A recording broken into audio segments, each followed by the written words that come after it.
Behind every royal headline, there's a quiet story no one's telling until now. Prince George's longtime nanny didn't leave the palace with applause or a press release. She vanished without warning. But what came next left Buckingham Palace scrambling. Leaked routines, emotional bonds broken, and a silent revenge that stunned even the royals. This isn't the story of a firing, it's the story of a woman who shaped a king, then walked away, or so they thought. When Prince George was born in July of 2013, the world watched with adoration. Every movement of the young royal was captured, analyzed, and celebrated. But far from the cameras, behind the palace gates, there was another figure who would quietly shape his formative years. Maria Teresa Turrion-Barallo wasn't a household name. In fact, most royal watchers couldn't have picked her out of a crowd, but she became one of the most important figures in Prince George's life. And her quiet dismissal, nearly a decade later, would send shockwaves through the monarchy. Maria wasn't chosen for her social connections, fame, or fortune. She was selected for something far rarer, her quiet strength. A graduate of the elite Norland College in Bath, she had undergone one of the most rigorous nanny training programs in the world. Norland doesn't just teach childcare, it molds its students into emotional anchors, experts in security, nutrition, and behavioral psychology. They're taught to spot danger before it arises, to anticipate needs before a child can express them, and more than anything, they're taught to be invisible.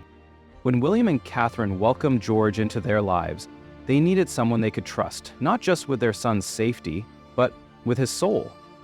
Maria passed every background check, every interview, and every trial. But what made her stand out wasn't on her resume, it was the way she carried herself. The stillness in her presence, the calm in her tone, the warmth that didn't require words. She didn't just meet the royal standard, she became it. For 9 years, she served with near total anonymity. No scandals, no interviews, no headlines, just quiet, unwavering service. And then, without warning, it all ended. But the silence that followed her exit didn't last long, because Maria didn't just disappear, she left a trail that led to one of the royal family's most emotional reckonings. Behind the stone walls of Kensington Palace, where every room is steeped in tradition and protocol, Maria built a different kind of world, one of quiet rhythm and emotional safety. From the moment she arrived, George's days took on a sense of order, not through rigidity, but through love. Breakfast was served at the same time each morning, his toys arranged just so, and even the smallest preferences, like how his socks were folded, were remembered. For a child growing up in the royal spotlight, this gentle consistency became his shelter. Maria understood something that few others in the palace seemed to grasp. George didn't just need protection, he needed presence. She wasn't just the woman who brushed his hair or prepared his meals, she was the one who noticed when his eyes looked distant, when he held his breath a second too long. On his second birthday, the official portrait showed a grinning prince, but just outside the camera's frame stood Maria, making funny faces with a plush toy, whispering silly words in Spanish. She was his anchor. She followed unspoken rules. No interviews, no gossip, no seeking attention, yet within the privacy of the nursery, her warmth filled every space. George began to understand the world not through textbooks, but through the quiet lessons Maria offered. How to name your feelings, how to be kind, how to feel safe without being watched. One day, after a tantrum, she knelt beside him and asked, "Are you frustrated or just tired?" That question changed everything. It gave him language, it gave him control, and as he grew, her influence grew deeper. Words like gracias and buenos dias became their little code. He didn't just obey her, he adored her. But in the royal world, even the most trusted figures eventually face the weight of change. And though Maria had taught George the meaning of routine, nothing could prepare either of them for what would come next. By the time Prince George turned 7, the palace nursery began to shift. Gone were the soft blankets and toddler books, replaced with globes, school schedules, and the first hints of royal expectation. Maria, ever intuitive, adjusted with grace. She no longer picked out his clothes. She laid out options.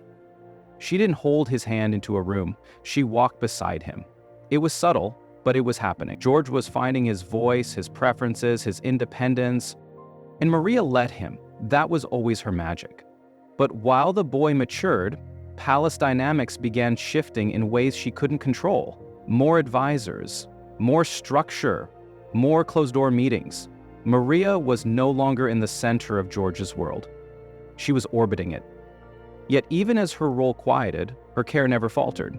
She still made his favorite meals. She still listened when he asked big questions about life beyond the palace. One day, after a royal event, he asked softly, "Do all kids have beds like mine?" Maria paused. "No," she answered honestly. George didn't say much, but his eyes stayed wide for a long time. She knew that look. He was beginning to see the world beyond his titles. And in those quiet exchanges, Maria remained his compass. Still, the distance between them was growing. There were fewer bedtime stories, fewer spontaneous moments. Occasionally, George would slide her a little note with one word: "Gracias." Her heart swelled each time, but the writing was on the wall.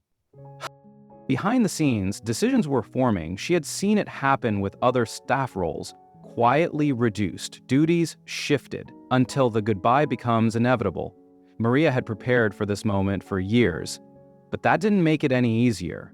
Because when the palace makes changes, it doesn't just rewrite schedules, it rewrites lives. And soon, Maria's chapter would face its quiet close. It happened on a still morning, the kind that usually meant a smooth day ahead. But that day held something heavier. Maria was called into a private meeting. No fanfare, no tension, just Prince William and Princess Catherine seated quietly, their faces sincere. They spoke with warmth, even affection. "You've helped shape the boy he's become," Catherine said. Maria nodded gently, her expression calm. She had known this moment would arrive. Then came the words, "He's entering a new stage," William added, "and he no longer needs a nanny." No blame, no drama, just finality. A respectful closing of a sacred chapter. Maria held her composure. She always did. But as she walked upstairs, something within her shifted. In the nursery, George was sketching. When he saw her, he stood and said softly, "Mom told me." Then, after a pause, "I don't want things to change." Maria knelt beside him, offered her steady smile. "You're growing up," she whispered. "It's time." George didn't cry, but his silence said everything. That night, she began packing. Only essentials, a framed drawing from George, a notebook of personal reflections, a worn teddy bear from Scotland. Each item held meaning. The next morning, they had breakfast together as they always did. Same table, same time, but everything had changed. George slid a small gift across the table, a leather-bound notebook. Inside, in his careful handwriting, were the words, "Thank you for being my first teacher." Maria didn't cry, but her soul did. She left through the back stairs, the same ones she had entered nearly 10 years earlier. No press, no statements, just the quiet retreat of a woman whose presence had defined an era in a boy's life. The palace moved on, but George had just lost his secret guardian. And the silence she left behind would soon speak louder than any royal proclamation. When Maria left Kensington Palace, there was no plan, no job lined up, no book deal, no eager media appearances. Instead, she chose stillness. She moved into a modest flat tucked into a quiet corner of West London. It wasn't grand, but it was hers. The silence, once foreign, became her teacher. For the first time in nearly a decade, she woke without a schedule, without the sound of footsteps down the hallway or the sound of royal assistants. At first, the absence felt disorienting. She still rose at 5:30, still half expected a knock or a question from a little boy she'd raised like her own. But the silence lingered, and slowly it began to soothe her. She started journaling again. One morning she scribbled, "Let the stillness teach you." It wasn't heartbreak that consumed her, it was recalibration. Her heart had spent years attuned to another's needs. Now it was time to find her own rhythm. And occasionally, small parcels arrived from the palace. One contained a forgotten cardigan, another a crumpled drawing of a dog, unsigned but unmistakably George's. No note, just the image. She held it to her chest and whispered, "Gracias," not with sadness, but with quiet gratitude. Her memories weren't for sale. She granted no interviews, signed no tell-all contracts. What happened inside those palace walls stayed sacred. She reconnected with former Norland classmates, visited retired nannies over tea, and listened more than she spoke. When asked if she missed him, her response was simple: "Every day, but I don't need to see him to love him." And for a while, that seemed like the end of the story. But 3 months later, the phone rang, the palace. George was preparing for his first major public trip and had one special request. He wanted Maria to come back just for a week, quietly, privately. She returned through the back gate, unnoticed by the world. But when George saw her, taller now, more composed, his eyes lit up. No words, just a folded paper. On the train ride home, she opened it. Another dog, this one labeled Marta. No explanation, just love. The tabloids love drama. They imagine betrayal, scandal, explosive memoirs. But Maria's version of revenge looked nothing like that. It was quiet, thoughtful, transformative. In the months after her final goodbye, Maria did what she had always done. She helped. But this time, it wasn't one child she supported, it was dozens. She quietly launched a support program for nannies transitioning out of high-pressure households. She named it Quiet Hands after the phrase she'd always whispered to George when he was overwhelmed. Quiet hands, she'd say, gently folding his fingers. It meant calm. It meant control. Now it meant healing. The program offered mentoring, group workshops, emotional support, and career guidance. Many of the women who joined had no idea of Maria's royal past. She never mentioned George, never bragged, but the way she listened, the way she understood, it was clear she'd walked a path few could imagine. One young nanny once said, "She speaks like someone who lived through something beautiful and heartbreaking at the same time." And that was exactly it. Maria had given her soul to someone else's child. She knew what it meant to be essential and then suddenly invisible.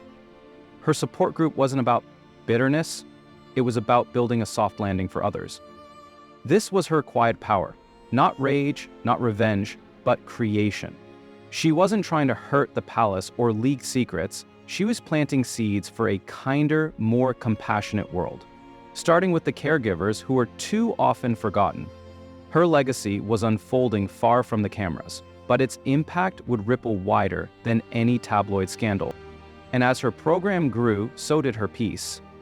The royal chapter of her life hadn't closed, it had evolved. And in doing so, Maria found something even more valuable than a crown: purpose. After Maria's departure, the Cambridge household carried on, at least on the surface. George's schedule was filled with new tutors, formal lessons, more public appearances. He stood taller, he smiled on cue, he delivered short speeches and shook hands with world leaders. To the outside world, he was becoming the prince he was born to be. But those closest to the family noticed something had changed. The spark in his eyes that once danced in private moments seemed to fade. Aides whispered quietly among themselves. Had the transition come too soon? Had the palace underestimated what Maria meant to him? One staff member reportedly said, "It's like the warmth of the nursery vanished the moment she walked out." Maria hadn't just followed a routine, she had created emotional structure. She knew George's moods before he spoke. She didn't just prepare meals, she anticipated feelings. Her presence was not one of order alone, but of connection. And that kind of connection, once removed, leaves a void. George didn't speak of her often, but he was seen carrying the leather notebook she'd given him. Inside, it was filled with small notes, private reflections, and drawings, the kind of mementos you don't show anyone but can't bring yourself to throw away. William and Catherine stood by their decision. They believed it was time, and in many ways, they weren't wrong. Children grow, roles evolve. But the emotional cost of such decisions is rarely calculated, because when you remove the one person who understands a child's inner world, the child may continue smiling, but the light behind that smile changes. Maria's quiet goodbye had consequences, not loud, not obvious, but deeply felt. And in the echoes of that absence, the question lingered: what's lost when someone irreplaceable is let go? Maria never wore a royal title, but her legacy was etched into the quiet corners of Prince George's soul. As the young prince matured, teachers and aides began to notice something subtle yet unmistakable about him. He was unusually kind. He noticed when someone looked upset. He asked questions other children his age might not even think of, questions about fairness, privilege, and responsibility. And while the palace polished his public image, those close to him knew the truth. This wasn't learned from textbooks or formal tutors. This was Maria's influence. She had given George more than structure and routine. She'd given him language for his emotions, the courage to ask difficult questions, and the foundation to one day lead with empathy, not just authority. In moments of stress or public scrutiny, George was often seen taking a deep breath, calming himself in ways Maria had modeled for years. "Quiet hands, quiet mind," she once whispered to him during a tantrum. That simple phrase became a private anchor. At home, he still asked the same questions he once directed to Maria. Why do people wave at us? Do all children go to school? Why does everyone listen to me? The voice answering may have changed, but the mindset guiding those questions came from her. Even when she wasn't there, she was. In the way he walked, the way he treated staff, the way he made space for others. She was the quiet compass behind his public grace. While the world saw a prince becoming a man, Maria had helped raise a boy into someone who could hold power without losing compassion. That's the kind of influence that doesn't fade. It grows louder in silence, stronger in memory, and far more powerful than any ceremony or crown.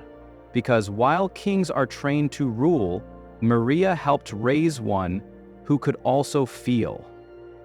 6 months after her departure, Maria received a handwritten note from the Duke and Duchess of Cambridge. It was warm, filled with gratitude, and carefully worded, an official closing of a chapter. She read it once, folded it quietly, and placed it beside George's drawing of a dog in her desk drawer. No ceremony, no tears, just a soft breath and an unspoken goodbye. But for Maria, the story wasn't over. She continued mentoring young nannies, often meeting them at Norland or over tea. She never mentioned her time at the palace unless asked directly, and even then, she kept the focus on the lessons, not the titles. Letting go doesn't mean forgetting, she once told a young caregiver. It means believing your love still matters, even when you're not there. In that sentence lay the truth of her journey. She had loved deeply, given fully, and exited with grace. And yet, her love hadn't vanished. It lived in the way George carried himself, in the drawings he made, in the quiet moments when he still remembered her voice. Her farewell wasn't dramatic or public. It was the kind that lingers quietly in the lives of those who mattered. George didn't need to speak her name because she was already part of him. Maria had shown the world something rarely seen in royal narratives, that true power doesn't come from titles, crowns, or lineage. It comes from love, patience, and being present. It comes from knowing when to hold on and when to step back. And as George continues to grow, his quiet strength may one day echo from a throne, but those closest to him will remember where it came from. A quiet woman in a brown Norland uniform who raised a future king not with rules, but with heart. As the years pass and Prince George takes on more public duties, the spotlight will only intensify. He will become a figurehead, a symbol of continuity, a future monarch with responsibilities few can comprehend. But somewhere inside him, beneath the suits, the speeches, and the public smiles, lives the memory of a woman who once helped him find his footing.